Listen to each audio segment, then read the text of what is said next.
Good evening, folks. This is Solar Souls Farms out of Redmond, Utah. I'm gonna bring you along here for a minute. I'm sure you could hear this water before you can see it. It is at a Paiute. I have an Instagram showing the Paiute Reservoir.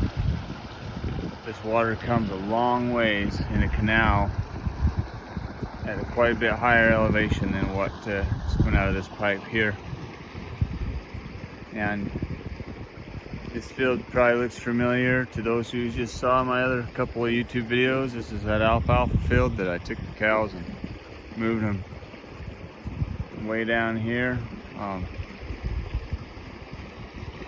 Now we're gonna get this watered so we can get one crop of alfalfa off of it for winter, just for security.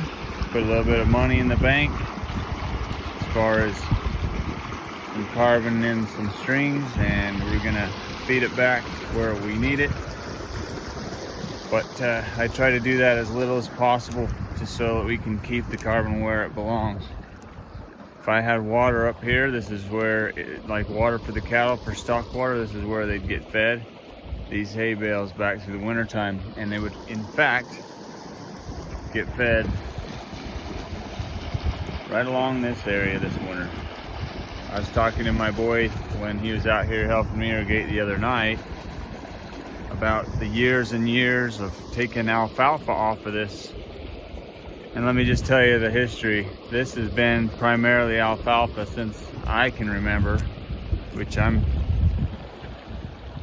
40 something, above 45 years old. And this just had alfalfa in it most every year. There's been some rotating out, but this soil is so gravelly, so starting out it was a gravel knob, which is great for alfalfa as far as keeping the roots from being saturated. And so it grows alfalfa well, but think about what alfalfa puts back in the soil, which is actually very little. And right here where the water comes out of this ditch, it's washed any smaller soil particles that would have any water holding capacity whatsoever, i.e. clay, right? And it's taken it down the field because this is all downhill. And you can see what the results of that is. There's absolutely no drought tolerance in this soil up here. So by feeding hay back up here, you're gonna build that organic matter back up and potentially be able to, over time, restore this plant community. When I say plant community, I mean I've actually drilled into this a number of different drought tolerant grasses and a few things. In fact, this spring there was, in this bald spot right here, we had quite a bit of grass growing. But when you have no water holding capacity, i.e. no organic matter, no clay, because any organic matter has been burnt up in harvesting year after year after year, and no clay because it's been washed down the field, you're compounding your issue. So this is a project to restore this area here. And to make it even worse, in 2022 and 2020, I think 2022 and 2021, there wasn't even enough water to go over this more than like one time in 2 years. And so that makes it even that much worse. You can see how little alfalfa we have here now. Sorry, these mosquitoes that keep biting me. But I'm gonna walk down along here and you can see, so the reason I'm watering down this way and that up there's dry right now is because I got that at the beginning of the year and wasn't able to get down into this area where you can see that there's pretty dry, it's dry and not a whole lot growing. So taking the water this direction, which this field's really tricky to water anyways, because again, you can see how much soil we've lost just by where those head gates, or sorry, them little backer things, dams are that help you push water out these outlets or inlets. And you can see we've lost a lot. Down here is a little bit better.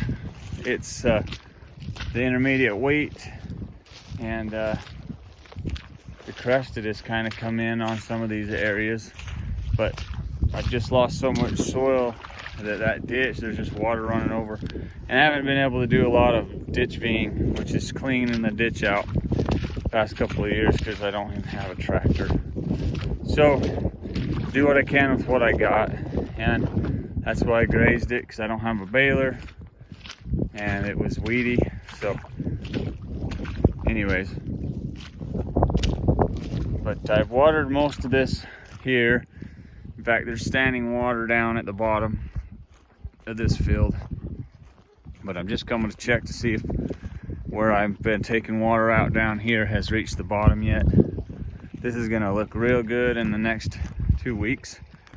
Alfalfa loves heat as long as it's got plenty of water, and this area up here is so gravelly that that water, it also doesn't like to have water standing in its roots. So the well-drained soil is something that alfalfa loves.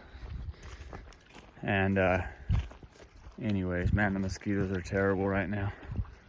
So I've got some coming out of here, this inlet right now, which is blocked by some grass.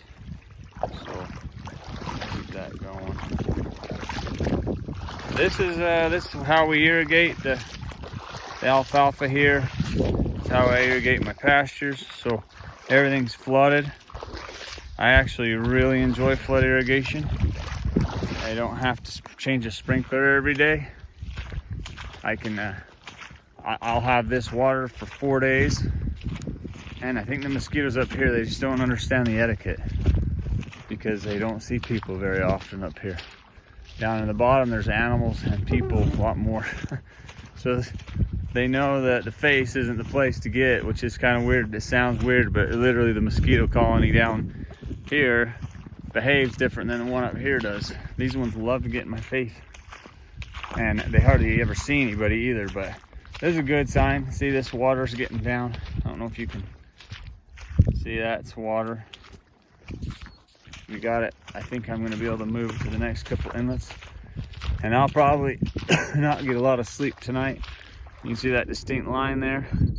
That really didn't get anything last time we watered, and here's the standing water. That's one thing about flood irrigation control. It's a lot harder, but I don't have to water every day. I'll water for 4 days, maybe 8 days total this year on this field, maybe 10. Killdeer, to get them all, they're all over here. But I think I'm going to be able to move. If I go back this direction with what's left of the reflection of the light, you can see we're getting some water down here, but it's combining. I hate to swing around too fast. So there's a patch here between this water that's ran down the bottom of the field and come this direction, and then kind of back up, and then a little bit of a, it looks like we're getting close here. So I might need to let this run for just another hour or so and then change them. Or maybe I need to push. I'll come up here and see if I need to, I might just need to close the one inlet a little bit, or let more go out of the one upper one, because I've got the water to the bottom there, and push it to this lower one. Then come back in an hour and I'll move it to 2 more inlets, and then we'll get that watered so that we can get over this with this turn. I'll lose the water on Tuesday morning at 10 o'clock. So anyways, that's what I'm doing here with this field. And like I said, I really enjoy coming out this time of night, listening to the killdeer. It's cooled down a little bit in the evenings, listening to the water run. It's just a beautiful night. It's August 4th today. So we're running out of these nice, cool, like these evenings that are evenings you can come out without a jacket or something on. But anyways, this is Solar Solus. Appreciate you coming along. Signing off.